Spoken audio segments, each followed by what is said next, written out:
righty, we are recording. Perfect. All right, y'all. Well, welcome to episode number 4 of Forged in the Fire.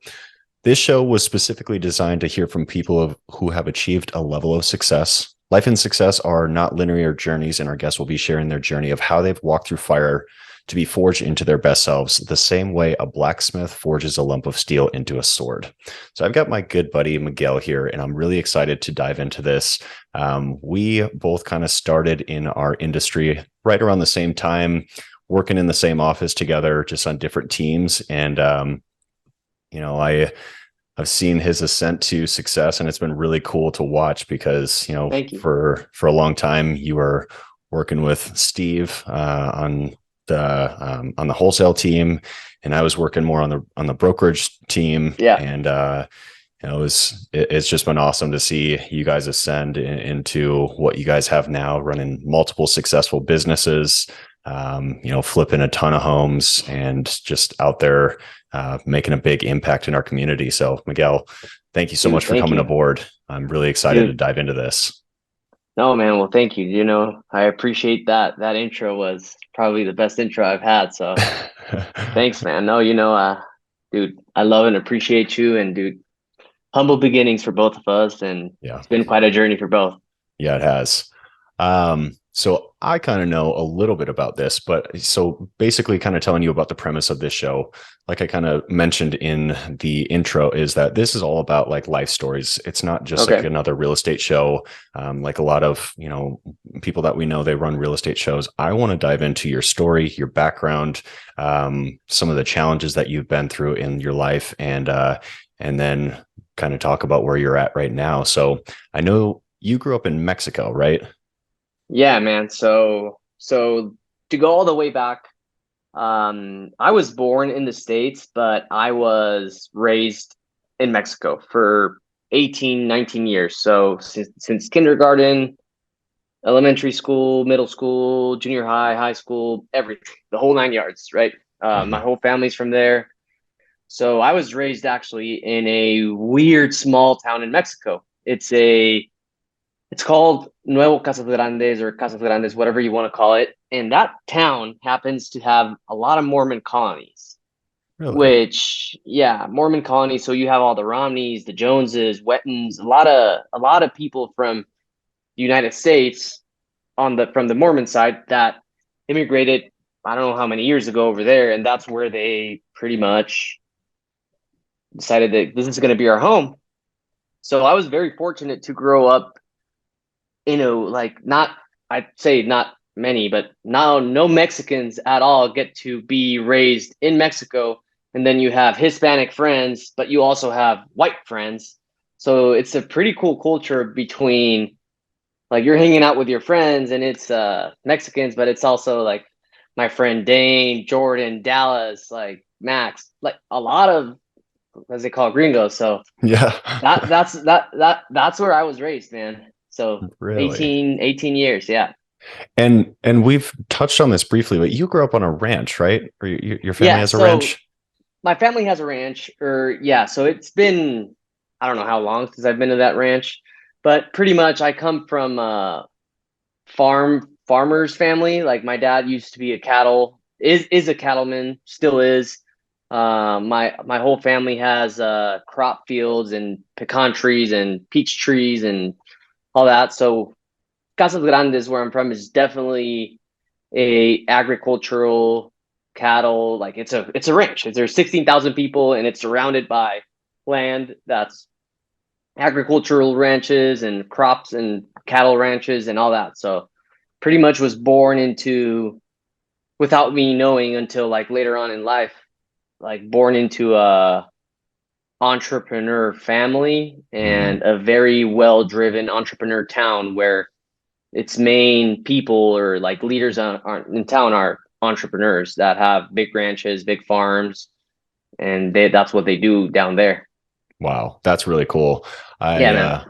what was that like growing up? Like, did you grow up on the farm, like working as like a ranch hand, or what was Well, that like? dude, ever since I was a kid, my family's nothing special. Like, well, my family's super special, but it's when it comes to like middle class family down in Mexico, like nothing like out of the ordinary. But my parents always wanted me to learn what work was. Like I didn't get anything handed to me in my whole life.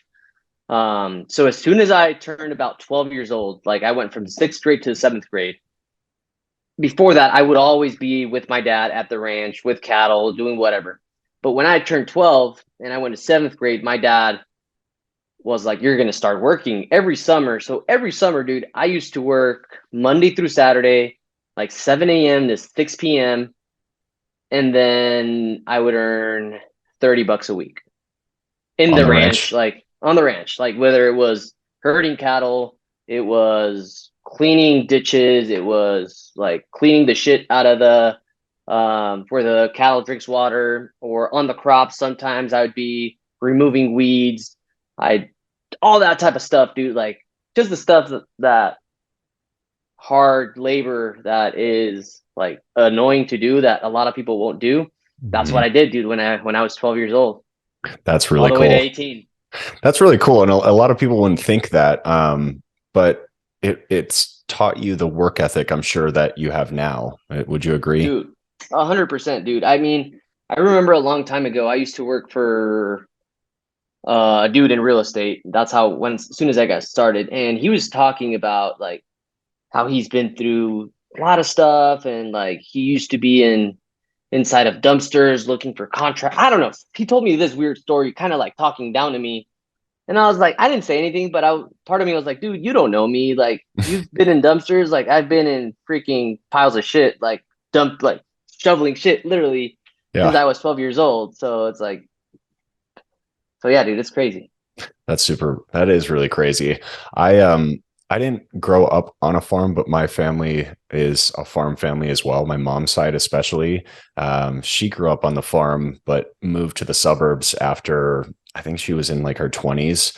And so she moved from southern Minnesota up to where we grew up in the cities. Okay. And I went down there a lot. A lot of times, though, they wouldn't let me get close to a lot of like the heavy machinery because I was so young. Okay.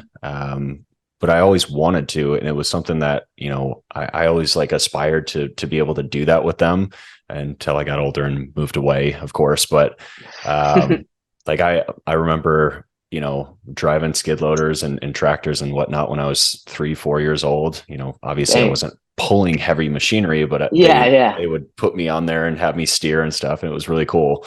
So that kind of brought me back to what that was like. And not a lot of people these days have that kind of upbringing like you had, where they grew up on a farm and really learn about hard work. I feel like a lot of people, they grow up in the suburbs, and maybe their parents are well off, and they don't learn the value of hard work, or their parents don't have them doing all the chores. So Mm-hmm. I feel like that translates a lot to the success that you've seen thus far, is being able to like really get in the trenches and work really hard. Because I've seen you work your ass off since the day we met. Well, thank you, man. Likewise. I think we've both been in the trenches and have no fear of still being. I mean, we're still here, right? Like, Hmm. there's never your trenches change, but I mean, we're still in the trenches. In my opinion, you're always in the trenches. It just depends on what type of trench you're at and Yep. what season of life you're in. So, but yeah, dude, I think our upbringing, yours, mine, and a lot of the people we're surrounded by is pretty. It's not taking that serious. I think a lot of people just overlook the fact um, that we've had success and they don't really know where we come from or what we've been through. They Hmm. just assume it was kind of given to us, especially with society now that they expect everything to be given to them.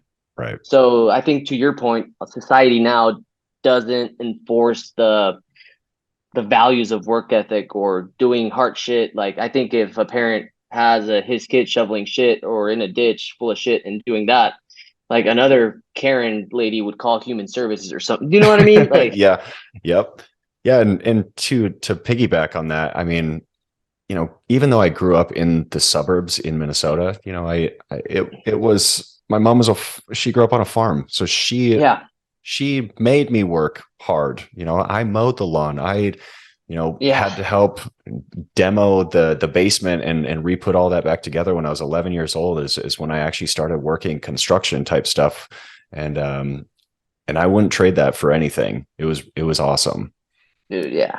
It was like now looking back, you're so thankful of it. Like I remember on Saturdays after coming back from work, I was like, hey, my dad would be like, it's time to cut the lawn. I was like, are you fucking kidding me? Like I just came back from work. But I appreciate it now. Yep, absolutely. It's funny how that works. When you're in the moment, you're like, are you fucking kidding me? Like, I don't want to do more work. Like, you Yeah. know, especially either getting paid little to nothing. You don't want to do that, but it's taught you so much now. And so very Dude, it appreciative of has. it. No, very, very. So kind of fast forwarding, you were in Mexico, you grew up there, you helped on the ranch. What was next after that? So, dude, after that, I had a very, like I said, my town was weird. Weird in the sense that you don't see that in Mexico. My upbringing in middle school, high school, all that, um, was different due to the American culture ingrained. So there was a lot of push from the school and our programming to go to college in the States, right?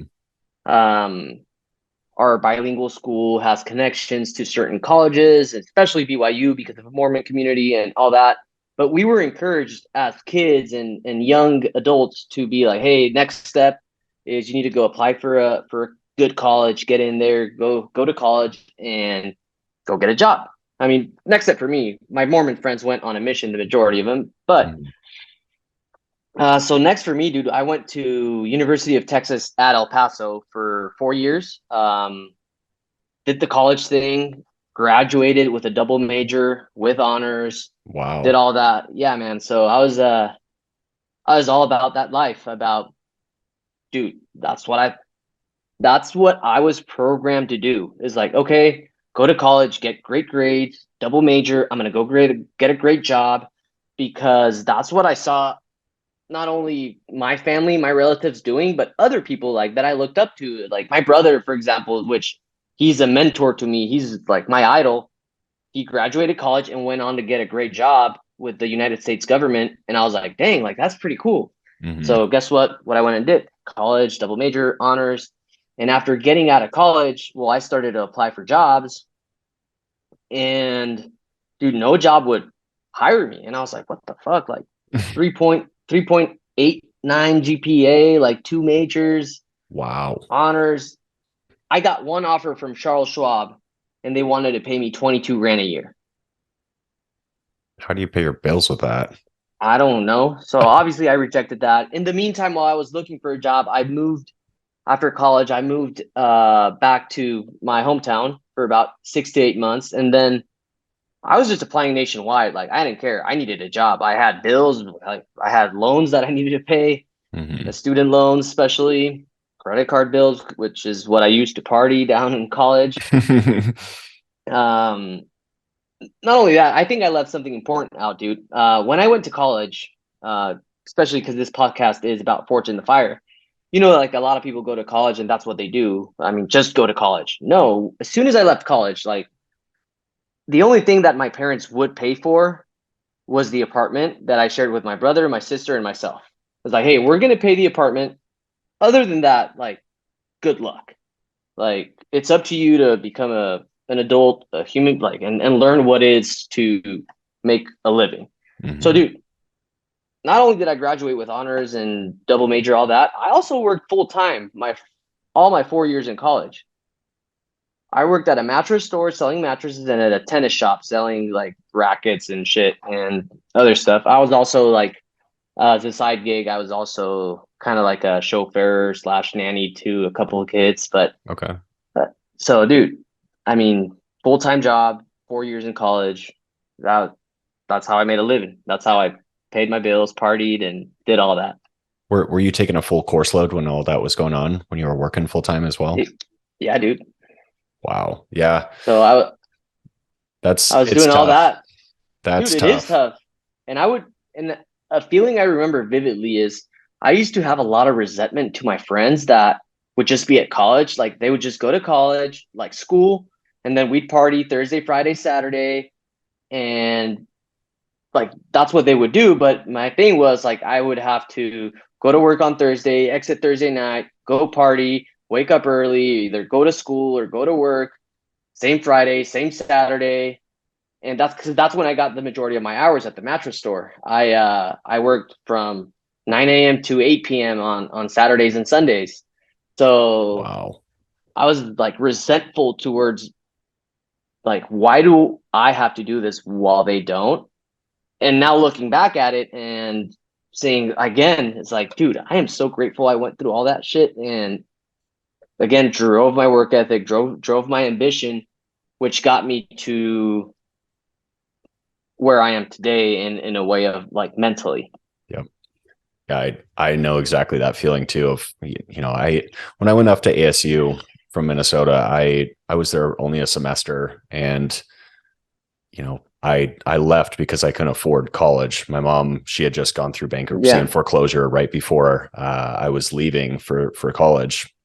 The house was actually foreclosed while I was in my first semester in October. Oh dang. Yeah. And so I was trying to apply for loans, and they needed a cosigner because I had no job. I was a college kid. I was 18 years old. Yeah. And I was rushing. Well, actually, I was pledging a fraternity at the time, which my sister's dad, he helped pay for it because Okay. she wanted me to be a part of Greek life and convinced him to pay. And very grateful for that experience. But all of those guys, they came from very well-to-do families, and they were paying for their schools. They were living in really nice apartments, and they were all sitting around like playing video games, fucking off. And I was like, I mean, at the time I was in some things where, I was selling weed to make ends meet because Yeah. I Hey. didn't have time to, go to work at that time, because I also had a full-time job pledging a fraternity. And I Oh thought that dang. was the way to go. And so I resented a lot of them because they didn't have to go through any of those struggles. Like I was like, hey guys, like my family's really struggling right now. My mom's going through foreclosure. I'm trying to figure out how to pay for my second semester, and like kind of in this victim mentality at the time. And then left and came back to community college in Arizona a few years later. And I did the same thing as what you were talking about. I worked 40 to 50 hours a week in a restaurant. Dang. Worked from a food runner up to, I think I left at assistant general manager, and I was working at night and then going to school during the day, and, paying for all my own stuff. And it was just part of it. And going back to it, very grateful for that experience. But at the time I was like, what the fuck? Like, why is it that everyone else that I grew up with, that I went to ASU with, all their parents are paying for their school, and I'm over here struggling and having to work all the time? And I was pissed at the world, Yeah. but Feels it was unfair part of at the life. moment. It feels, I don't know. It sucks. It's a weird feeling, but now you look back at it and it's like, dude, it's like people are just built different and God gives its test to the best warriors. And bro, I know Mhm. because of the things that you've been through, that I've been through, like I just know that we know how to push through. We're survivors, man, and we're always going to Mhm. push through. And we're not comfortable being comfortable. We're actually comfortable being uncomfortable. So, Yeah, I mean, it's so I don't cool. know where it was leading to, but yeah, college, work, and then oh yeah, I was at the applying for jobs. Did I Okay. lose you? Oh Oh, no. no. I was waiting. So you were applying for jobs, and so did you eventually find something, or what did you do after Dude, that? eventually Enterprise Rent a Car wanted to interview me. Dude, so I drove from my hometown to here to Phoenix, which is like 7 hours. Got interviewed, hired on the spot. I was like, dang, finally. Um, they told that was like March. Is like, when can you start? I was like, ASAP. So they told me to start like April. Um, Started April. So dude, that was another journey. So first, when Enterprise hired me, they told me that I was gonna make a $42,000 base salary, and like that's the minimum, and it's gonna be great. That's what you're gonna do as a management trainee, and then you're gonna be promoted. Blah blah blah blah. Perfect. was like, okay, you got it. I'm in. I'm hired. I needed a job, dude. I needed to make money. I needed to figure shit out. Yep. So after doing that, it's March. I start in a month. So I was like, okay, well, I need to go get my shit. Like a week before or a couple days before I start like my first day, like, well, I was gonna move here to Phoenix with a friend that at the very end he's like, oh, you know what? Like, I don't want a roommate or whatever. And I was like, okay, cool.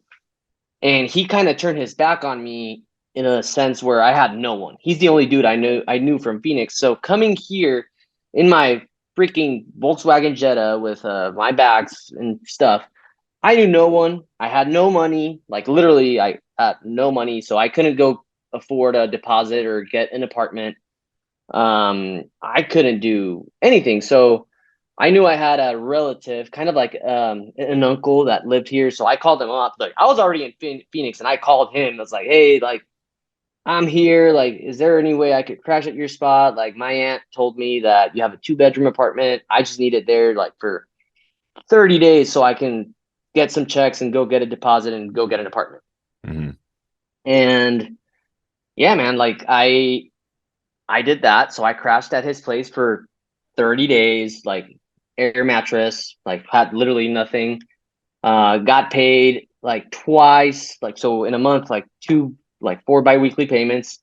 And in that meantime, here's where my life started to change. In that meantime, in those 30 days, I got invited to a party um, where turns out that mutual friend that turned kind of his back on me Mm-hmm. had a mutual friend that was also looking for a roommate, and I was looking for a roommate. So he's like, "Hey, come to this party." First time he invited me to go out was to meet this dude. So I was like, "Okay, I'll go to that party to see who this dude is that wants a roommate." Mm-hmm. Well, it was Rodolfo. Like raw, yeah, No fucking way. For context, and we'll talk about this later, yeah, Rodolfo is Miguel's current business partner. yeah, I've known them. They started together with us. yeah. Wow. Okay. So it was Rodolfo. Rodolfo was on his way. Like I think the next day he was leaving to Europe, like a Euro trip. He just graduated college. And he's like, we talked for like about 5-7 minutes. It's like, hey, dude, what's up? My name's Miguel. My name's Rodolfo. Where you from? Blah, blah, blah, blah, blah. Turns out we're from the same state, different city, same state. Mm-hmm. Start to chat. It's like, hey, I'm looking for a roommate. You're looking for a roommate. Like, all right, let's do it. Rod's like, hey, I'm kind of looking for this. I'm like, I'm looking for this. He's leaving to Europe. I'm like, dude, don't worry. Go to Europe. I got it. I'll find us an apartment. And we were emailing back and forth when he was like on his Euro trip because I mean the time zone, all that. Anyway, I got a little bit of money. I found this apartment, emailed Rod. Rod's like, yeah, that's fine. Let's do it. We signed the lease. And dude, I moved in like in June to that apartment. Rod didn't come till August, but I mean, barely I had money to pay that rent, make that deposit, do all that. So I remember moving out of that apartment, like out of that my uncle's like room with the mattress. Like, dude, it was the middle of the summer, bro. And fuck it, I'm gonna say it. He was so cheap that he would leave the AC turned on like at 84. Like, and his whole argument was, oh, it's 110 outside.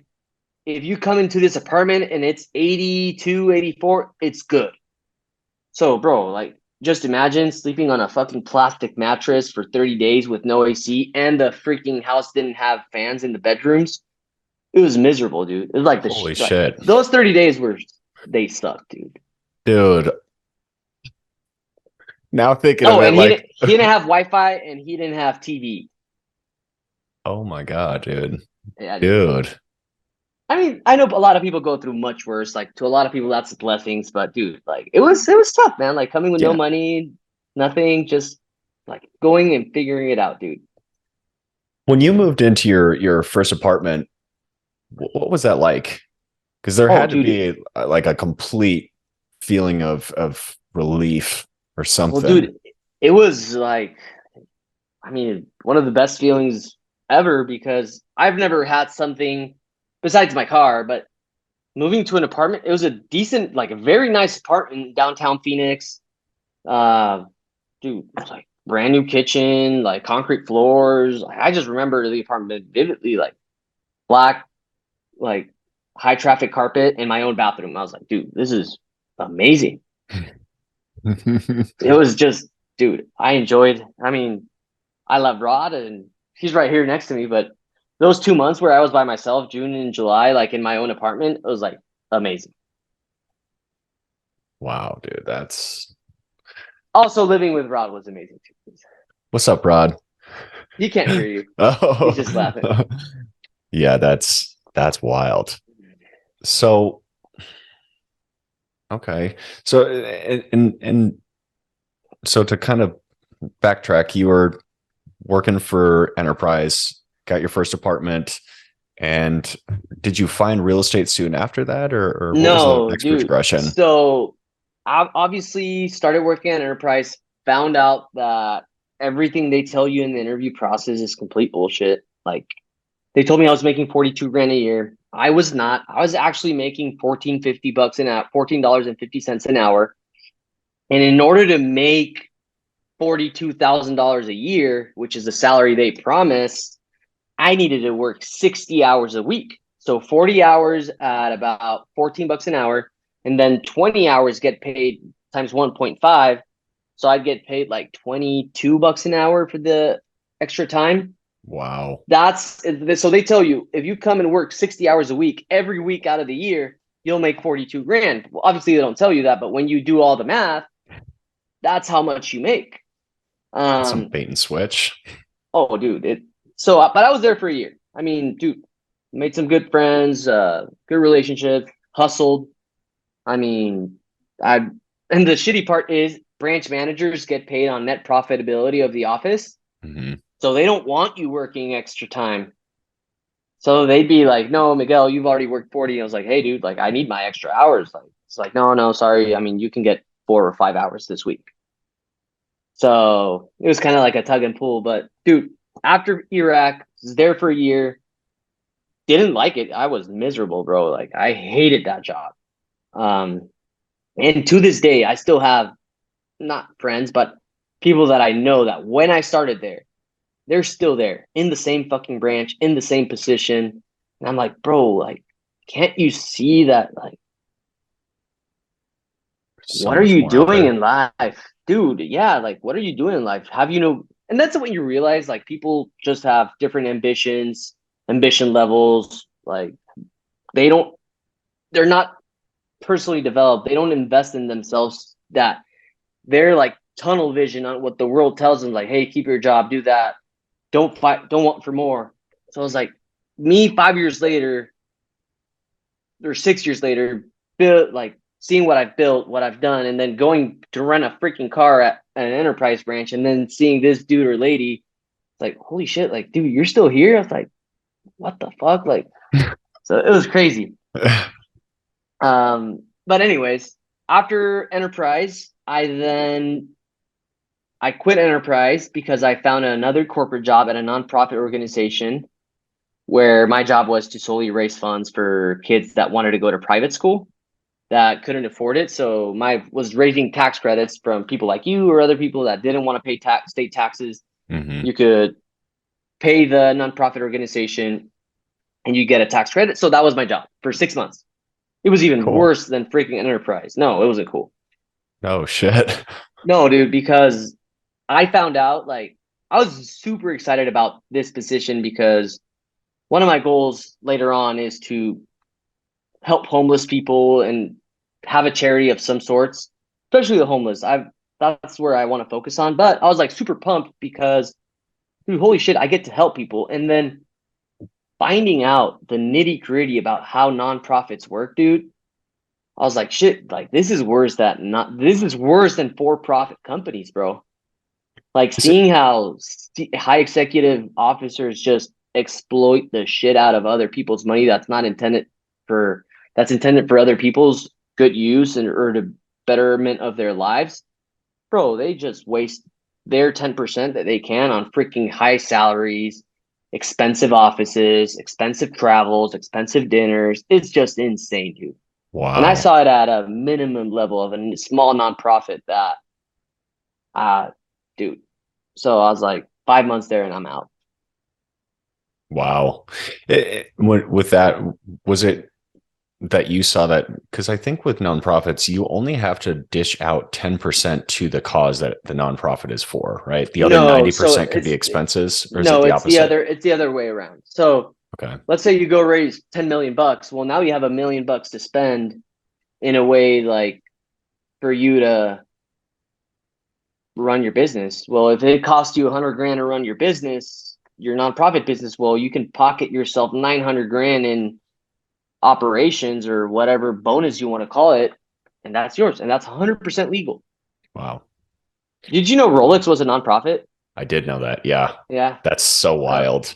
I found it's that out wild, last dude. year, and I haven't looked too deep into it yet, but I definitely want to figure out Dude, what look into it's it. It's for. amazing. I know we're not going to get into that, but look into it. It's pretty powerful. Okay. You're going to want to Interesting. start a nonprofit. I actually do. I just haven't gotten around to it, but um, okay. So left that. When did you find real estate? So real estate, I found real estate, man, in a very, very funny way. And it was thanks to Rod buying his first primary house. So again, Rod and I were roommates from 2016 all the way up to September 2021 when I got married. Okay. So we were roommates for over 5 years. And when Rod we moved out from the apartment and he went to buy his primary residence, the realtor that was helping Rod, which Rod met through ASRIA, Arizona Real Estate Mm-hmm. Investment Association, something Association. like that. Yep. So Rod met through there. Realtor is helping Rod buy his primary home. And one day, random day, like Rod tells me like, "Hey, come over with me. Like, let's come see the house." So I go with Rod, and the realtor's there, and I just start talking to the realtor about what I do, what he does. And then he just starts like saying what a realtor is. It's like, no, realtor, hey, they make 3%, blah, blah, blah. So I was like, okay. And then he starts making the math. So if like you sell a $300,000 house once a month, like that's 9 grand. It's like, what? Like you're telling me like I only have to go do one deal a month and I'm gonna make 9,000. At that time, dude, I was making 2,500 bucks a month at best. Like 2 grand, 2,500. Like, so I was like, what? Like, so you're telling me I just need to go do a deal a month and I'm gonna go make 9 grand. Even if I do a deal every other month, Still like making more. I'm still making more, dude. I would make like $54,000, which is it was 10 grand more than my salary. I was like, easy. So he started to tell me more about it. He wanted me to come work for him. I was like, done. Like, so quit my job in December, cold turkey, bro. I was like, fuck it, I'm done. I was heavily in debt, um, and like no savings, no savings. I was like, fuck it. Like at that time, I wasn't developed at all. I wasn't reading. I wasn't into podcasts. I wasn't into personal development. I've never invested a single dollar into Miguel at that point. So what was my life like? Work, party on the weekends, work, party on the weekends. When I did not party, I used to watch The Office. Like that was my life, bro. Like just drifting through life, like 99% of people. Um, so I quit my job cold turkey. That's why I was in debt. I didn't really do Mhm. anything. And then I go to the crash course, get my real estate license in January of 2018, and I'm a realtor. Like, all right, let's go. I started working for him kind of like as his assistant and like inside sales guy. Like I really didn't find my spot there. 2 months later, I was like, dude, like I can't be your assistant. Like let me be your buyer's agent or whatever. So like, perfect. Um, Long story short, dude, that's how I got into real estate. I got into real estate as a realtor, and obviously, I did not sell a house a month or 6 houses that year at all. I probably sold 2 or 3 deals and made like $12,000 in my first year in real estate. Ouch. Yeah, it Ouch. sounds simple. I mean, the concept that sell a house one time a month Oh, sounds super very simple, simple. dude. Super simple. And the Not shitty thing easy. is like not easy, man. I go into the brokerage, all pumped up. It's like, work on your sphere. Your sphere is. I'm like, I don't have any fucking sphere here. So that's when I got like obsessed with cold calling because I didn't have like people that my friends were still either in college or like partying and they weren't gonna buy a house. Um, Other than that, I knew no other people. So I was like, hey, like that's how I kind of dabbled into like this whole sales, cold calling expireds, cold calling FISBOs, cold calling people. And dude, that's how I started making kind of like a name for myself and developing a skill set that later on led to beautiful things. For context, because the listeners may not know you yet, Miguel is one hell of a salesman. Well, Like, thank you. no lie. He is a fucking beast at sales. So that it's kind of cool to see like where that all began. Yeah, man. Prospecting. No, what's it called? It's a book by Fanatical Fanatical prospecting. Pros. Yep. Yeah, Yep. Jeb Blunt or what's his name? I think it was Jeb Blunt. Jeb Blount, something like that. Blount. Yeah, yeah, yeah. Yeah, that's the first book I read. Heck yeah. And yeah, so I was like, fuck, let's go. Yeah, So that was dude, a great book. that first year in real estate, not gonna lie, probably the hardest. No, not just kidding. The hardest year of my life was probably the last 6 months, but like that year at its own was probably the hardest year I've ever faced, dude. I only made $12,000, and context is like I in 2017 I started dating my now beautiful wife Carolina when I Mhm. had a job, so I could go long distance relationship. She's from Hermosillo, so I had to drive 6 hours every time I wanted to see her. So for that, you need money, right? Mhm. So obviously, once I quit my job and had no money, dude, making 12 grand in a whole year, like, well, what the hell are you gonna do? Like, Mhm.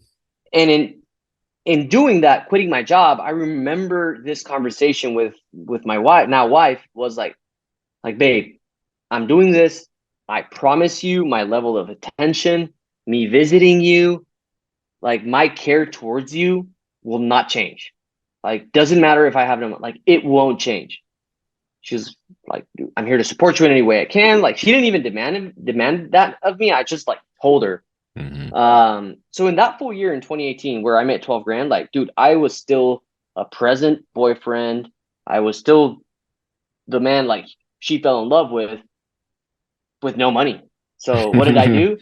I developed an insane, dude, powerful credit card, like how to start using credit cards as leverage. Like I became a fucking credit card king where yes, I was like 40, 50 grand in debt, but bro, that debt was like extended between 24 to 32 months of interest free payments and balance transfers and a lot of stuff I did. So that's how I paid rent. That's how I paid rent. That's how I paid gas. That's how I paid food. That's how I paid everything. But dude, skills being developed in the midst of struggle is the best thing because now, whenever I'm faced with a similar problem, dude, I was like, dude, that's no problem. Like leverage. That's hilarious, dude. It's so funny. We have such a similar story because I Yeah. got into the hacking credit cards and all that kind of stuff too. It's a fun game to play, but you got to be really, really careful. No, you got to be good Really at it. careful. You got to be smart. You got like it's a fun game to play, dude. I mean, YouTube University is so good, man. Like I learned Mhm. so much. The fact that I was able to like sustain my life for not only that 2018 and part of 2019, like making not good money, like not no money at all, and still, dude, being able to pay rent, eat, still work, like still that, dude, it was fun. Like now looking back into it, it's like you're back against the wall and you get dialed in, bro. When your back's against the wall is when my stress levels are high. Is when I start becoming the best version of myself again.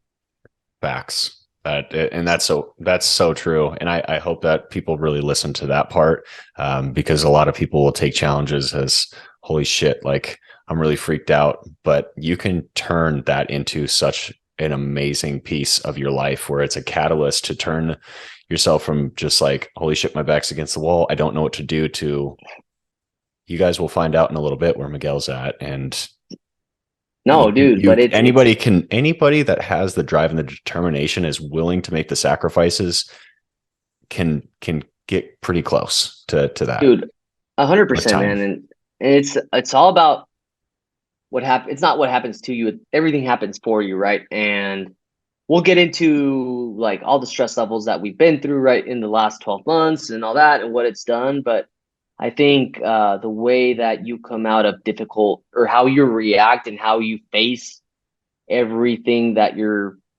up against in life, is going to determine your life. Because if you're going through shit and very hard times, I could have easily gotten back in 2018 and gotten a job and gone the easy route. But no, dude, I stayed true to myself, kept reading those books. 2018 was probably the year where, not probably, was the year that I was introduced into personal development, became absolutely obsessed with Jim Rohn and just becoming the best version of myself. And I'm still obsessed to this day. And dude, that's kind of like the forge in the fire up to 2018. So let's fast forward a little bit. So you were with that brokerage, you left, obviously, because we met shortly after this. You came over to Stunning Homes after that, or was there a gap between that? No, dude, directly to Stunning Homes. So realtor for 2018. In January, I listened to Steve Trank's podcast, Real Estate Disruptors. In February, I'm already at Steve Trank's brokerage. That's cool. That's super cool. Right around then is when we met, guys. And so why don't we kind of quickly talk about that, and then about the transition from that into to leaving, because we had an important conversation around that time that I vividly remember. True. Yeah, at your office, sitting down on the floor. I remember. Yep. Yeah, dude, that was good. No, well, dude, February of 2019, end of February, I'm at that new brokerage, Stunning Homes Realty with Steve Trang, and I came up to Steve Trang. I mean, we all know Steve, and I was like, hey, Mr. Trang, like I remember vividly. It's like, hey, I want to work at your wholesale company. I want to be your acquisition manager. But the thing is, like, I will only work for you for a year. After that, I'm leaving and I'm starting like my own company and I want to do my own thing. And he's like, thank you. I respect you being so upfront about it. Like, yeah, let's do it. I'm like, perfect. Thank you. You won't regret this. And I told him, like, I'm going to become the best acquisition manager you've ever had. And to this day, I firmly believe that I've been the best acquisition manager. Like, I know there's going to be people that are going to be like, no, I am, or whatever. No, to this day, like, they can fight me on it. We can even ask Steve. Like, I've been their best acquisition manager that they've ever had. I heard so many of those conversations, and even in fucking Spanish, I was like, bro, you're speaking Sandler to these dudes in Spanish? Are you shitting me? Yeah, fuck yeah, dude. Heck yeah. It was fun. So, dude, so after that, dude, learned the whole wholesaling thing from Stephen Max in 2019. And dude, got dialed. Like, that's one thing. They were an open book with us, and they shared everything that we needed to learn. Like, so dude, after a year, like, I went out on my own with Rod. Rod was there too. And we went on our own and started our own thing. And that was March of 2020 when COVID hit. Yep. Sitting at Nick and I's residential office. Yes, that was in February of 2020 when we went up to your office. I remember. And we were like, hey, like, we told you, like, hey, I think we're going to leave Steve and Max. I think we're ready to start our own. And I just remember you saying, like, I think you guys should do it. Like, you guys are ready. Yeah. I remember it was like, you guys were kind of freaked out. You're like, dude, what if we can't make this work? I was like, guys, bet on yourself. Like, you're good. Like, just be upfront with them, let them know, respectfully leave on good terms. And I don't think that they're going to have an issue with it.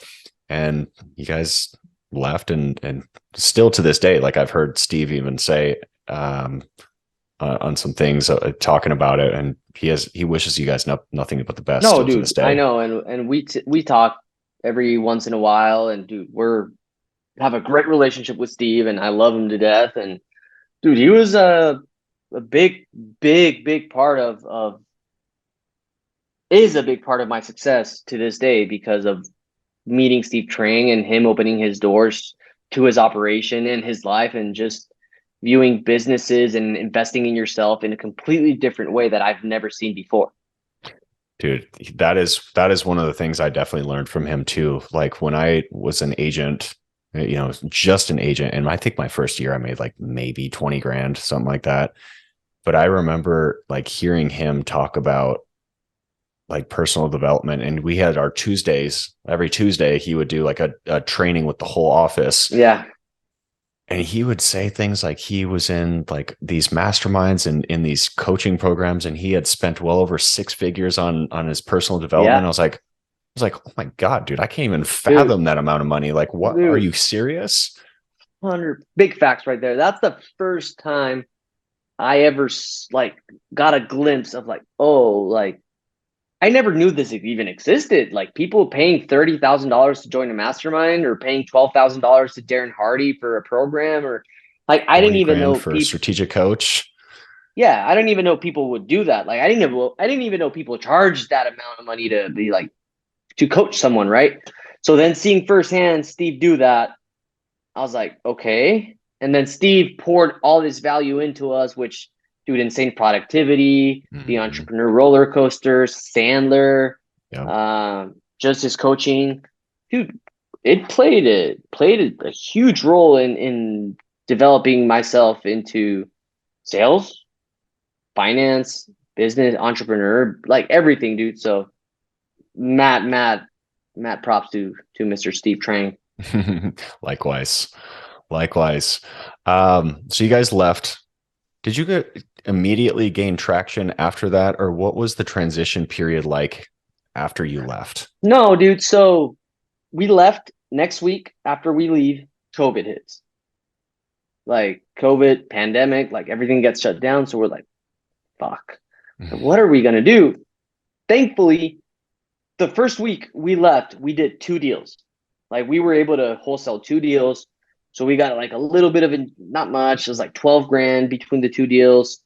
So it was like we got an injection of capital. At that time, it was me and Rod doing everything. So we had no overhead. We worked from our office. Like our overhead was call tools and our CRM and batch. But other than that, dude, I was like, well, dude, I mean, we have 6 months of runway, like 7 months. Like, let's get to work. Like, there's nothing we can do. Like, COVID's COVID. Let's freaking start cold calling. And from March to almost all that year to August, pretty much, like, we pounded those phones hard, bro. Like 8 a.m. to 8 p.m., like clockwork, 200 conversations a day. No shit. Each one. Yes, sir. That was our metrics, bro. Wow. Like, did you have like a metric Contacts, on contacts. contacts? So at least they tell you, no, I'm not interested, or a quick Yes. conversation. Wrong number is not a contact. It was contacts. Yes. Think about it. No. Like that is a contact, 200 a day. We had 12 hours to Savage. do it. So, Wow.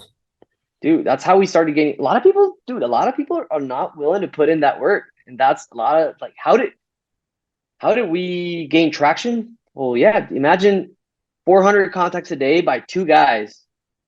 That's the equivalent to about 10 cold callers, Yeah. making 20, 25 contacts a day, which is about the average. Damn, dude. So that was I didn't firepower right realize it was there. that. Okay. Respect. So I remember vivid, dude. So Rod's house, it had 4 bedrooms, 2 baths, and there was 2 bedrooms in the corner of the house that like would share walls. One was my office, the other one was Rod's office. Dude, paying the phones. I just remember like every time I stand up, knock on Rod's door, it's like, dude, how many contacts you got? He's like, oh, 48. Oh fuck, I got 45. Like I need to catch up.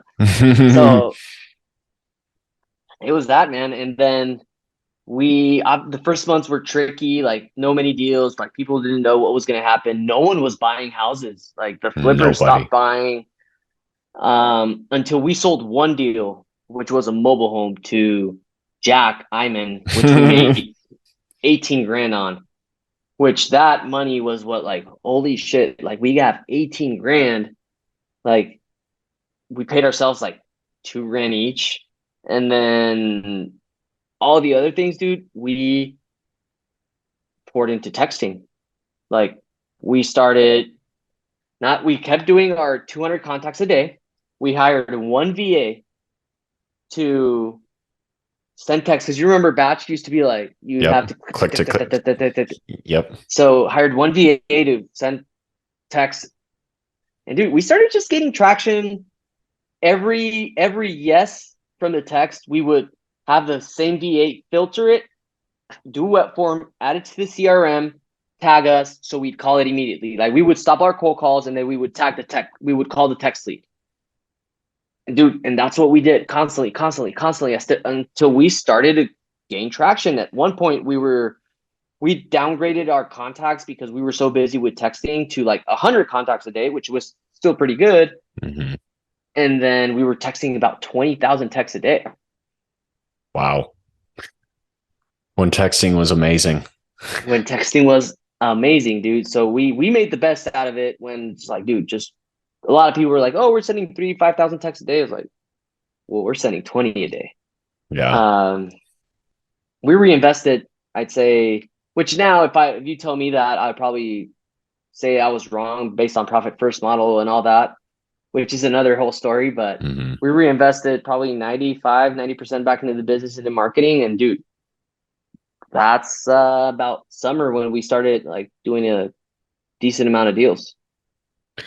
Yeah. And to that point, I mean, sure, some people would say, don't put that much into it. It sounds like you guys were just like willing to do whatever it takes to succeed, even if it meant living at the bare minimum, which a lot of people won't be willing to do that. I mean, Yeah. Shameless for me to say this, maybe a little shameful, but I mean, I probably wouldn't, be willing to put all that back in and barely take 2,000 out. So like, kudos to you guys for that. No, I know. Well, at the time, it was like, when you look back at everything, dude, you look back and you're like, dude, COVID happened for us, man. Because if COVID hadn't happened, our lives would be going on, and maybe we could not have afforded we couldn't afford ourselves to pay us just 2 grand, because at that time we weren't going out, we weren't spending money out, we weren't like, I couldn't even go see my girlfriend at the time because the borders were closed. Like Oh, I had wow. no expenses, dude. All my True. expenses were freaking marketing.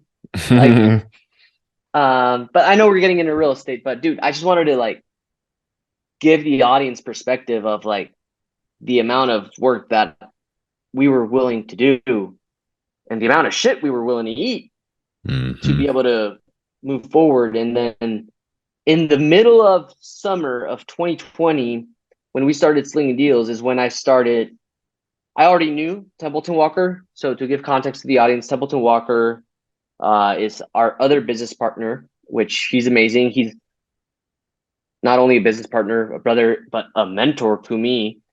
And dude, I was attracted to his energy, his way of living, Temp, like how he handles Yep. himself. Yep. And dude, he just has this vibration that like is a dude that you want to be around with. Yep. I was like, how in the world can I be in this guy's world? And dude, coming back, you've obviously read Think and Grow Rich, right? Yep. Do you remember the part where he talks about how he was going to be partners with Thomas Edison? Yes. Yep. Dude, I read that book that year, and I literally, I was like, I'm going to become Templeton Walker's business partner. Like, Here you are. I wrote it down in a journal. I don't know where that journal is, probably in a box in my garage, but I wrote it down. And dude, every single deal that we had, Temp would either buy, or we would give him the ability for him to dispo. And even if he didn't do jack shit and we made 10, 15 grand, he would still get 50% of that. It's like, hey, we just wholesale this deal. We made 10 or 20. Here's 10. And I remember like Tim's like, no, like you don't need to pay me. It's like, no, yes, we want to.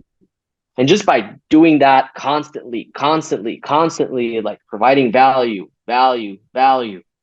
I don't know how much money we made him, but the fact that we weren't, you know how some wholesalers are right now where they're like, oh, well, you make three or two or one, or they Hmm. count your pockets. I was like, no, dude, like you keep all of it. And I remember it was a little bit of a tug and pull between me and Rod at the moment because Rod was like, hey, like we need this money. Like, we need, I was like, no, dude, trust me. My gut's telling me to go, that this dude's going to change your life. Abundance And mentality. yeah, dude. And long story short, after doing deals, and I don't know, we probably gave him like 120, 130 grand of like money that we could have kept for ourselves. And in August of 2020, like we were in a Zoom call and Temp just like, hey guys, like this makes sense. Like I like how you guys work. You guys are providing value. Why don't we just partner? And I'm like, I mean, Wait, did are my you sure, dude? manifestation just come true? No, no. And I was like, Temp, because we had started El Paso together, like marketing, and we did Hmm. a deal or two, but then Temp brings up like partnering on everything, like wholesale related. And I'm like, are you sure? And he's like, yeah, I'm sure. Like, dude, once you say yes, post sale, like, there's no coming back. Like, are you sure? He's like, yeah, I'm sure. All right, you got yourself a deal. That's how we became business partners with Temp, just on the wholesale side, Wow, August 2020. that's awesome. So there was an ascent from there. You guys boomed. Yeah. Well, Was dude, it's all. What's the saying? All live, all rise, all tides rise, all boats. a rising tide lifts all boats. So, dude, We got that one from Steve too, by the way. well, yeah, there you go. Well, dude, Yep. Temp was that rising tide for us in our life, dude. We were still young. We were still like a little bit immature in the business world, and our mindset was still needed to grow and still needs to. But our thermostat financially was small. We were okay making 5 grand a month. I was like, fuck, like that completely transformed that life, that side of our mind. But we partnered there, and then we kind of started working heavily on creating that wholesale company that soul pot, what we call right now. But at that moment, we were just partnered in the wholesale company, Hmm. like in the acquisition company. And dude, we built a monster. Like we built a direct to seller monster just by grinding. Me and Rod were still in the trend. Part of the agreement was like, hey, you and Rod will do the sweat equity. I'll be kind of like the capital partner idea, structure, all that. It's like, dude, yeah, let's go do it. So throwing that ego out the window and being able to, dude, I'm the sweat equity guy. Like I'm still not there, and I'm still not there. And I still work with that mentality, and I'll still have that mentality for the rest of my life. So that's where we're at. I mean, I don't know if you want me to keep going to what we're doing now, or if you have any other questions. Yeah. So maybe we kind of go. So you guys did extremely well 2021, and the first half of 2022 market was still booming for people's Yeah. context. And truthfully, to our discredit, kind of the last 5 years of real estate up to about 8 years ago, you didn't really have to be amazing to make a lot of money. You still had to be Mm-hmm. good and willing to put in the work, but like Yep. everyone rode that wave and things Mm-hmm. changed really quickly last year. I saw it in April and I kind of stayed quiet for a little bit because I was like kind of dying on some hard money. And I was like, fuck, like I just need to get these houses off, like kind of isolating myself. And I was like, I just need to get these houses sold because it was mid-April of 2022. And I saw, you know, I put this house on the market. Comps were like 8 to 900. I put it up for 850. I was like, whatever. Like, dude, I'm about to make 100 grand. This is cool. Like, and it 5 days, crickets, not a single showing. 2 weeks go by, no offers. I was like, what the fuck just happened? And I think you guys saw it around this time too, where you're like, oh shit, things are changing really quickly. So let's kind of unpack the last 6 months because you brought this up and it kind of sounds like that was one of the most trying times of your life. Dude. And I want to know how you like what you went through and how you came out of it and how you're doing now. Okay. No, dude. Yeah, I think I've always said 2021 great. I mean, but it was a little bit of fake. To call it as it is. Like sometimes I would think I was like the shit, and then to realize like I realized that I wasn't as smart as I thought I was. I Same, wasn't as good businessman as I thought I was. same, Good, like all those things, like that you are as good as you think you are. Like, no, bro. Like, life came to like sit me down and sat up straight and like some strong freaking slaps to the face, right? same. So, dude, just imagine from building this kind of like little empire of like real estate acquisition company and you're the man, blah, blah, blah, to like flipping 30, 33 houses at a time. Um, to from April is when we saw it too. Because when we saw it, this is where it all started, is we bought a house in March in Tempe, which just closed last week, funny enough. In March, almost a Wow. year. I know, $93,000 loss. Um, Ouch. I know. Which that dude, when we bought that, we were like, oh, that's a banger. We're gonna just a quick list and we're gonna go make 60, 80 grand. Poof, let's go. Like pounding the chest. Anyways, Hmm. we buy the house, we clean it up, put it on the market. First week, a lot of showings. Boom, boom, boom. Under contract. We're like, yes. Inspection, sewer is completely shot. Oh shit. It's like a $45,000 repair. We're like, hey, like no problem. Like we'll repair it. We'll go back on market. We were still profitable even if we repaired it, right? Hmm. Well, dude, we repaired it. It was May. It was June. We're out. Like, from June is when like April everything started to change, but June is when it like the switch got Dropped. like dropped. So just imagine when that happens. Not only do we have 17 other flips going on at a time, which at that time, 17 is like $50,000 in hard money payments, Ouch. which I know. Not A only that, month, by the way. A month. a month, $50,000 a month. Not only that, we just closed on like 9 houses that we were going to sell to hedge funds that aren't really deals. They're not deals. Like they're shitty deals. Like they were going to buy them. So we closed on them on Tuesday. On Wednesday, they tell us they're not buying anything, even though they tell us they were going to honor the contracts. We own these houses and we have no buyers. So we're like, okay, Fuck. so here we go. Right? It was like, here we go. So, dude, it was dark from June to December. I got in them just trying to solve these problems. Uh, thank God we were prepared. We had a rainy day fund. We had good amount of cash reserves. But myself, I had just finished reading the 10X Rule by Grant Cardone, and I took it so literally that I saw these dudes that knew what to do, and they turned down all their marketing. They did all that stuff, and myself, I was like, we're doubling down. We're going from 30, 35 grand a month in marketing to 60, 70. Dude, we doubled down July, August, and September, Q3 of 20. And that was probably aside from all the flips, which obviously those we kind of had no control on. So it was like, hey, let's just get it fixed. But this I had complete control of.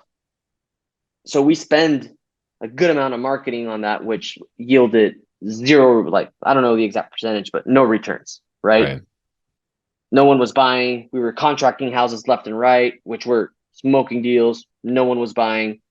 So from that reserves that I used to put towards marketing, because everyone was fearful and I was going to be like the guy that I was going to take over. That happened. So our revenue goes down by 70%, 70 to 75%. Our revenue goes down from making a lot of money, $400,000 months, $500,000 months to $100,000 months, which is still good, but it's not good when you have $50,000 of hard money payments that you already had. It's also not good when you just closed on 9 houses that you have to figure out what you're going to do. Either you're going to sell for losses, or you're going to flip them, or what are you going to do, right? Mm-hmm. And then you still have to keep the engine going. At that time, it was probably the most stressful. It's an understatement. I can't explain the levels of stress that I went through and we went through just going through all of that, man. Like, it was a grind, still is a grind. Like, we're still not completely out of it. Like, we're finally seeing a light at the end of the tunnel. But the emotions experienced from that time frame, from July to December, even till right now, were dark, man. Like, I mean, imposter syndrome at an all-time high. It's like, I felt myself, like, sometimes out of the 7 days of the week, 4 days I would feel like a phony. I felt like everything I've built was fake. I started getting depressed. Like, I had depression. My habits at the very beginning kind of like drifted. All of 2022 kind of drifted a little bit. And dude, it was very hard for me to focus on generating revenue and getting the machine to go back on and print this revenue, when at the other side I was facing 20 something projects that either needed to get done, needed to come up with hard money payments. And I left a big part out. Contractor draws. Like, we had one point we're averaging like $40,000-$50,000 a week that we had to write checks to contractors to finish this flip so we can go on Holy market, shit. so we could get him out of there, out of our books. Like, that's what I'm saying. Thank God we saved so much money that at one point, dude, I was like, I am good no matter what happens because of the cash we had saved. Bro, we were not good.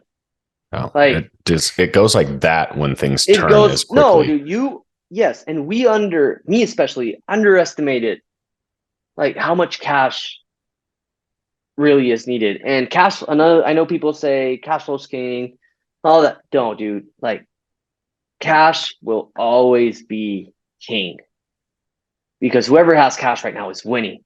Mm-hmm. And dude, what I had to do is, my back's against the wall in these times of uncertainty. Guess what I did? Matty A, which I don't know, was my coach, still paying him, still paying him $2,000, no, $4,000 a month. I don't remember. $4,000 a month. And then I went and hired a CFO for our companies, Mm-hmm. because I knew that at this moment, like, financial, like, and cash flow management and all that was very important. So did that and hired a therapist, because I was depressed, I was sad, and I Same. needed help. And dude, it was just a head-on battle between Miguel versus Miguel. Like, it's you versus you. I've always said, biggest challenge, when people ask me, what's your biggest challenge? It's like, me. Like, every single time. It's like me versus me. Like, right now, dude, I'm so dialed right now. I'm on such a high. But I know, in my mind, I know that at some point this year or next year, like, there's gonna be a low. And I just gotta be ready for it. Mm-hmm. But what I had to go, what I went through, and what I had to go do to go through that adversity is what makes me the so much dialed Miguel that I am right now. And I've given this story before, and I think you heard it once, talking to my therapist. This was about a couple weeks ago. We were talking about all this issues that are going on, all the fires, all this, like, because she always asked me about those details. I was like, da, da, da, da. And then she starts asking me, so Miguel, like, what about you? How are you? It's like, have you been working out? It's like, yes. Have you been waking up early? Yes. Have you been meditating? Yes. Have you been journaling? Yes. It's like, and I told her, like, I just need to do that because of what we're going through. I need to be the best version of myself. And she like twisted around. She's like, so you're very stressed, right? She's like, I'm like, yeah, I'm very stressed. Never been so stressed in my life. But you are doing all these great habits. I'm like, yeah, I'm doing all these. It's like, then what the fuck's the problem? I'm like, well, all this shit. Like, yeah, but I mean, you're doing everything in your power to control it, like on what's in your hands, right? I'm like, yeah, then let God do his thing and you do yours. And that moment, dude, was a complete like 180-degree turn for me because finally let go. You know how we say a lot, control the controllables Yep. and start focusing. It's easy to say, hard to do. Yeah. Very Like, hard. but once like that conversation, dude, I was like, you're right. Like, I remember operating, it felt very similar in 2018 when I was doing and I was making no money. My gut always told me, like, dude, Miguel, everything's gonna be fine. You're gonna make money. Like, and for the first time after that conversation, dude, that's how I started feeling. I was like, okay, yeah. Like, and my gut, dude, right now is like, dude, everything's gonna be fine. Everything's gonna work out. And as soon as that happened, that law of attraction, I don't know what it is, dude. All our flips under contract. Wow. I don't know. I know it's coincidence. It could be whatever, dude. All our flips go under contract. Like that. Like, holy shit, man. Like, I, I that's th- insane. and I think what that part of that attribution and could be is God was waiting for you to trust him. And we're both of the same faith. So Yeah. I've talked to a couple other guests who weren't quite as spiritual and, into as personal development as we are, but I know we're very much both on that same path that you had to trust God. And I'm kind of in that same season right now where I'm still like, I just really need to trust God that like everything's going to work out. Because I went through all that shit last year too, Yeah. and not on quite of a big scale, but to the point where it was like I let go people on my team because I was like, I have a certain amount of runway. We just burned all this money holding these properties. I don't I don't want to be stressed. And my mind was gone. Like my mind was so gone that I couldn't be an effective leader to say, hey, this is what we're going to do. And I didn't have like the confidence. My confidence was deflated. Kind of like what you were describing is I was like, everything that I built up, like everything that I worked for all this You feel time, like a phony. I was like, It dude, sucks. I thought I was fucking Alec Lebec. Like I'm the fucking shit. Like, doing all these things that I always dreamed of. And finally they're here. And then boom, shut off. And life was like, hey, just remember, be humble. Just remember things can happen at any time. Just remember, plan for the future. Just remember, if you get too busy to do your habits, things can change really quickly and it's going to throw you off. So that's kind of like some of the things that I was going Dude, through. But can I say something go ahead. in regards to you, dude, which I respect a lot and admire? Yes, I went through all that. Um, but I went through it with rod intent and we were like holding hands and arms crossed, like interlocked, and we were in this together. What I admire about you, man, is you went through a dark spot by yourself. Well, And Lacey, right? Like yeah, she was. Lacey, I don't know how I would have done it without her, dude. Like straight but up. so much respect to you, man. And dude, when we talked at the sandbar the other day and we kind of both opened up and all that, I was like, dude, like Alex, my guy, and I really admire and respect like all the obstacles that you've jumped through, dude. I mean, coming from your childhood to now, like don't take it for granted, dude. Like it takes balls to do what you do and what we do. So, You're gonna make me cry on my own podcast, dude. oh, dude, that's the. I mean, but no, I'm serious, man. Like it takes guts, it takes balls, bro. Like Thank you. so, that imposter syndrome is probably the shittiest syndrome ever. because the way you start, self-doubt starts to creep in. But if you look, I love David Goggins, but he talks like, I mean, whenever you go meet God and God tells you like, hey, like this is what you're supposed, who you were supposed to be, but this is who you actually were. Like, I'm pretty confident that when I meet God, like God's gonna say that, hey, you were everything you were supposed to be. And I know that for you too, man. Like it's insane. Dude, thank you. Thank you. That truly means a ton. Dude, you Um, let go of people. You need to talk about that. Like, because I let go of people too. yeah. So I think that's one thing. One of our guys left us, and it was recent. And it's all about perspective, right? And knowing the Mhm. whole story. And he leaves us, and it was like he left us months later after I let people go. But once talking and debriefing, like what could I done better as a leader, because I'm still learning, I'm still growing. Like I'm not the best leader at all, but I want to be the best one there is. So doing that, I asked him, like, what attributed to this? Like, oh, when you let go of all the other people, like that kind of played a big role. I was like, all right, I don't have to tell you this, but I'm actually going to tell you why I let go of people. I was like, get yourself in my shoes. You're spending 70 grand a month. That's $210,000 that I have to spend to provide leads for these guys, right? He's like, yeah. Okay. What if that $210,000 that you spent is not providing leads? Would you spend another 210? It's like, no. Then why are you looking down towards me because of a decision I had to make to take care of my family, and you're resenting me because of that? Yeah. Like, oh, I didn't know. It's like, exactly. Like, that's where I'm going. You start making up stories in your head because you don't know. And then you start making decisions based on things you don't know. And he was like, oh, you're right. I'm like, yeah, I know. So just letting go of people, a lot of people look down towards it. I actually look up towards it. I think dude, you invested hundreds of thousands of dollars into your team. Hey, it didn't work out, but nobody else had the courage to invest that money. Yeah. And so I was like, what is there to be ashamed of? Yeah. Yeah. I mean, dude, it was a tough decision.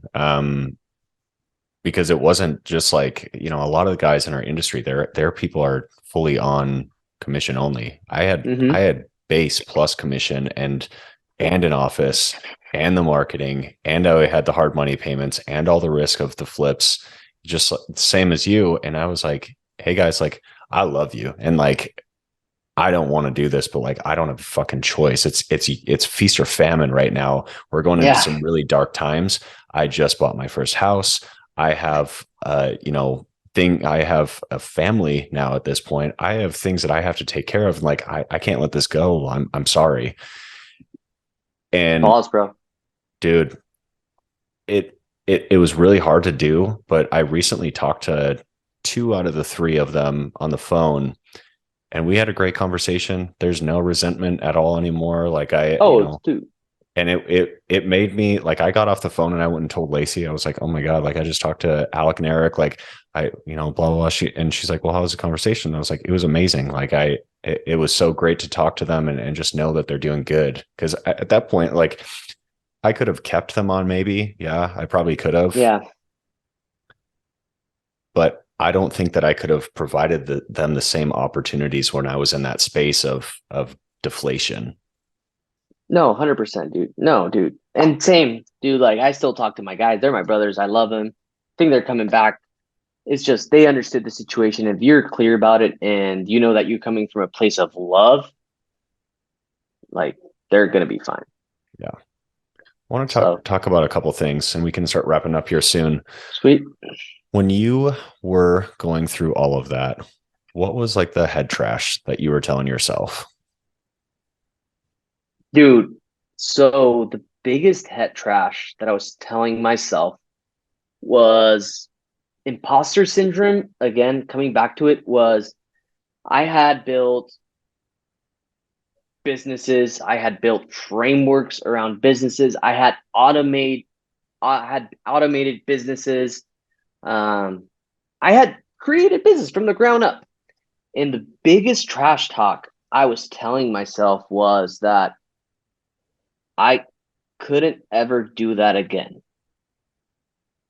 Like I was like, you can't do that. Like my brain, I started doubting all my talents and everything that I've learned because I started taking myself that everything that I've done was fake or luck.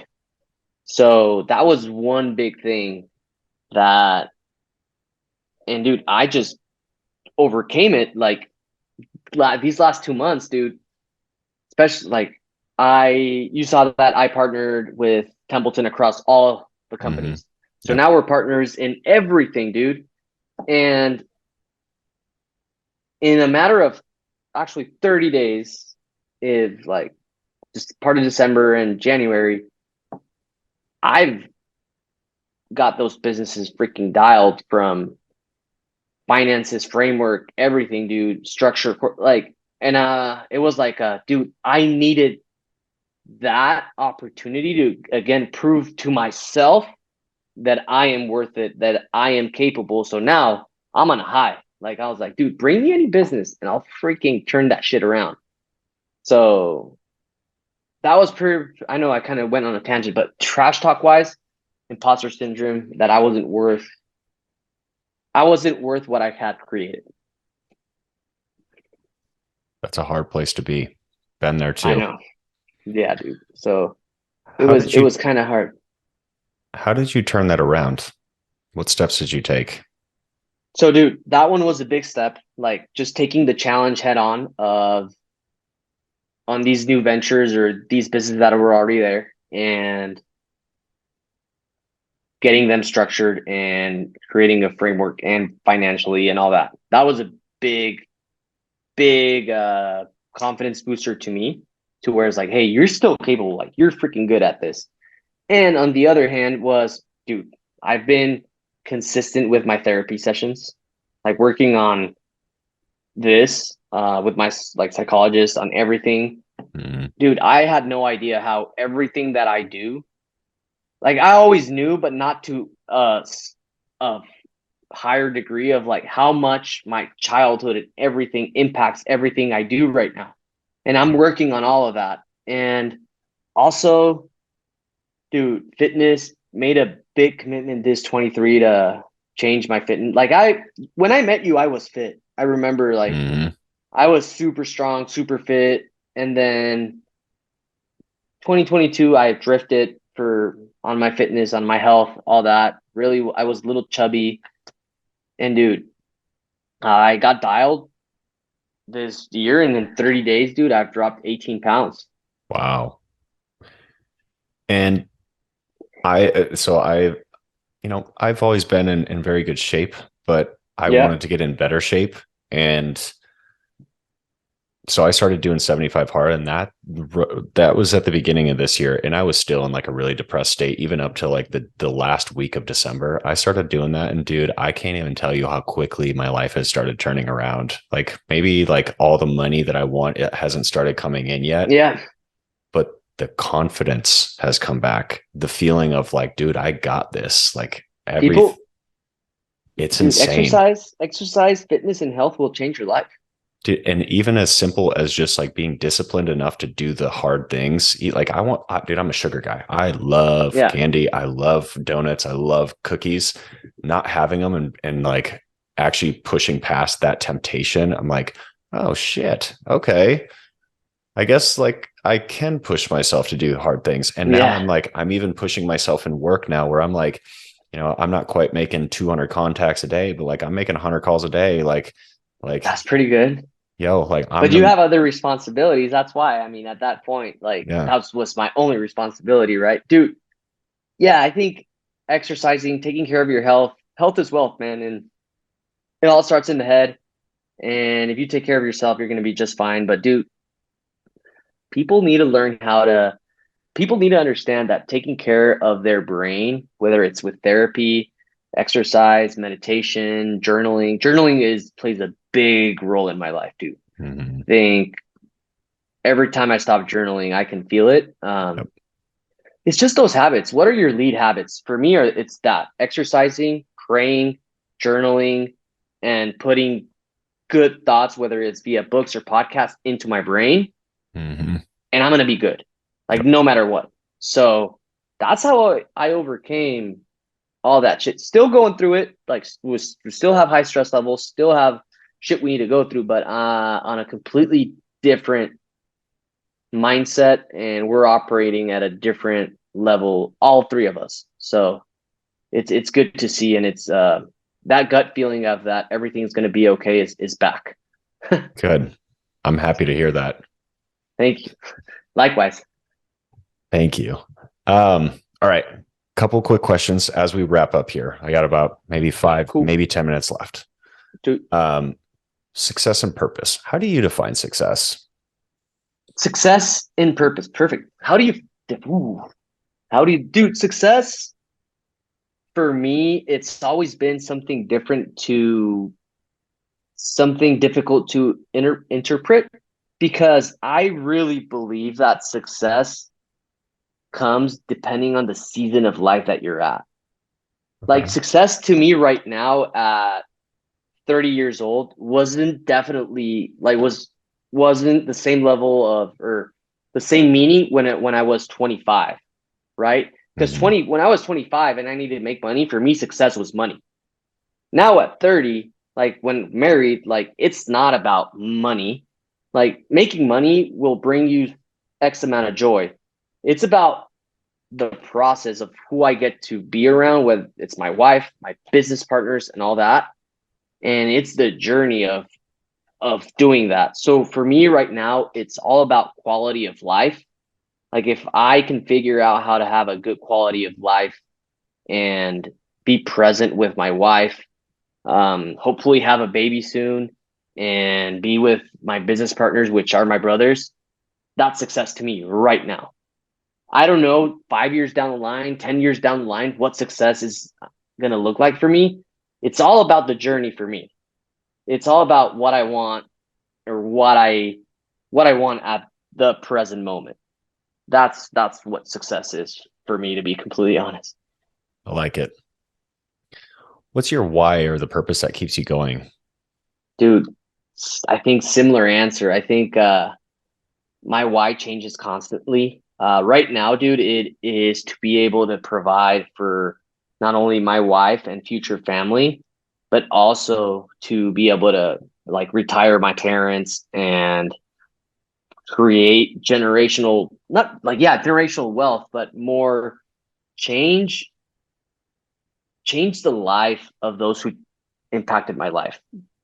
Most importantly, like my parents and my brothers and like my in-laws, all that. But I want to change their life. I want to actually show them what is possible with like hard work and determination. Not that they don't work hard, but like I've always said that I was going to become the first millionaire in my family, and I did. And now I want to actually impact their life through my actions. And I know I set up a goal of, from when I'm 30, I wanted to retire my parents. I failed that goal transparently. I wasn't able to retire my parents. I thought I was going to be able to reach that goal, and then the whole market freaking turned on us. Um, but dude, I mean, that's the type of why I have, and just provide a safe and secure life for my family. So you're what Ed Milet calls the one that shows up. Oh yeah, yeah. So dude, yeah, and that's what my therapist also says. Like something similar to that. He's like, oh, so you're kind of like that hero savior mentality. I'm like, yeah. I mean, I think You're the one that that changes not only the financial situation, but also the way of life and the way of thinking. that you just described it. Yeah, I couldn't elaborate or articulate it. You just did it. Heck yeah. So those fun discussions with my mom, with my dad, with my brother about like how we think about things is very different, dude. Like how they look at one thing and how I look at another thing is like so different. So just having them view life through my eyes and how that's possible and how that is okay is what I want to go do. I love it. How is spirituality or faith played into the success that you've had this far? Dude, big, I mean, undescribable. I mean, I think in 2018, dude, I used to go to church every single day. Wow. Like every day. I'd be there at 6 a.m., 6 to 7 a.m. I'd hit the gym at 5, be at church at 6:15 actually, because that when mass would start. Okay. Um, dude, faith faith is what keeps me going. That gut feeling that I talk about, like everything's that's not a gut feeling. That's what I just call it, but that's faith. So relying on God and my faith and my spirituality and leaning on him to do whatever I can is in my hands and the rest leave up to him is what is the mindset shift that really helped me breathe. Like it's like finally let go of shit, right? Mm-hmm. And it happens in different stages. Happened in 2018, happened this last 6 months, but God is a big role in my life, dude. Spirituality is like I everything I have, all the blessings, which I always when I pray, I always tell God, like, hey, all the blessings I got is more than I deserve. Don't you feel that way sometimes? I do. Hey, Yeah. dude, like the fact that we get to freaking wake up early, go work out, walk, breathe, run, lift heavy weights, dude, cold call, all those things, dude, are blessings that we take for granted, where other people do, like waking up on a mattress with the roof, with a heater on, having a hot water shower, like those shit we take for granted. The amount of people that actually don't have those blessings. So, dude, big role. I don't know if I went on a tangent, but That's okay. And I even go so far to thank God for the challenges that I go through, dude, because they've forged me. Plug to the name of the dude. podcast into who I've No, become. I think that's a big thing that, dude, God is putting these challenges in front of you because of who you're going to become and the impact you're going to have because of what the person you've become. So He's not preparing the destination; he's preparing you. Is one of the things that there I've you go, heard, which I really dude. liked. Yeah, exactly. If you couldn't work in real estate and what you currently do, what else would you do for work? Well, dude, great question. And so, as you know, we started the plumbing company. It would be company. So we've always based our business models based on lifestyle companies that serve our lifestyle and not us serving our companies, right? Mm-hmm. So whether it's in real estate, whatever it is, so I would create a company that serves my lifestyle, or 10 companies that spit off 5-10 grand a month, which is easier to do than a lot of people think. Mm-hmm. But it would be on the service-based industry because we own a plumbing company, and dude, we had no idea how many people need plumbing work. Yeah, no kidding. So just that, but service-based company because um home service-based companies, why? Because people will always need stuff done to their homes. Like people live under a roof, whether it's a rental, whether it's a single family home. And I think that's the biggest gap that in our industry, we need to target homeowners. Well, guess what? On a service base, whether you're a plumber, an AC guy, roof guy, whatever you are, doesn't matter. Homeowners, investors, commercial, like they all need you. So I would definitely pivot to the service-based industry. Love it. And that's kind of my same thing. That or, start a private equity fund and buy and scale businesses. But Yeah. Consulting Mhm. businesses would also be a thing I'd like to do in the future. Same. What is your favorite book? Dude, you're here firing questions. I've always said my favorite book is The Compound Effect because that's probably the book that impacted my life the most. I've had books that I've read that I like more than The Compound Effect. They're like, oh, this book's like Who Not How is probably one of the top. But the book that has impacted my life in the biggest way of my habits and everything I do, time blocking, has been The Compound Effect. That's been the book that has impacted my life. That's actually one of the ones that I'm reading next. I just read The Gap and the Gain. Now I'm reading the 12-week year and I'm almost done with that. And I'm about to start The Compound Effect because they kind of go off of each other. Yeah. Um, but just remembering like Darren's little lessons that he throws Dude, in there throughout. Darren Hardy, like his lessons are so good. You could also argue Rich Dad Poor Dad, but that's on the investing side. Yep. But no, dude, Compound Effect will always be the book that had the biggest impact in my life because I read that book at the moment that I needed to read that book. Yep. It was weird. It was so weird how it happened. Have you read The Gap and the Gain yet? I have not, but I've read the 15-minute summary that they give on audiobooks. You got to But get the it's physical copy, go through the exercises too. I just okay. did it and I realized I looked back on my life and I was like, wow, I've come a long way. Dude, Rod read that book and he's always talking about living in the In the gain and not the gain. gap. I read the summary, Rod's explained the book to me and I think it's a great way. And that's also comes down to a big thing. We're too hard on ourselves, which is good. We have to be our harshest critics. Mm-hmm. But dude, we're always measuring our life in the gap. Like what we haven't done, like we didn't do this, we didn't reach our goals. Like I just told you, like I didn't reach the goal of retiring my parents by when I turned 30. That's living in the gap. Yep.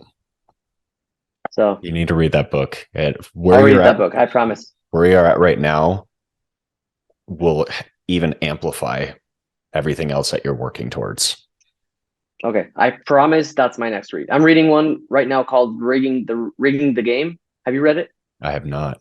No, it's pretty good. So Okay. I highly recommend. Cool. Who do you look up to? Who do I look up, dude? Only one person, dude. I look up to first of all my mom and dad.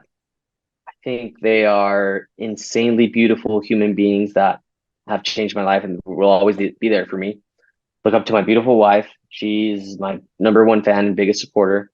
Look up to both of my business partner, Temp and Rod. Temp's a mentor. Like he's a big mentor in my life to this date, and I know he will always be. Rod's my brother and also a mentor. And dude, I think everyone in our industry has something to look up to. Like I don't think there's a person that I don't look up to if they're around me. Because I'm not around people that I don't look up to, that I'll tell you. I like it. Well, we're about to wrap up. So, what would be your final thought you want to share with the listeners? Final thought with listeners is there's gonna be seasons in life, no matter where you're at, like whether you're just starting or whether you're at level 90 out of 100 or at 100 out of 105, like there's always a new level. And I think Cody Sperber said this, which I thought it was genius. To every new level, there's a new devil.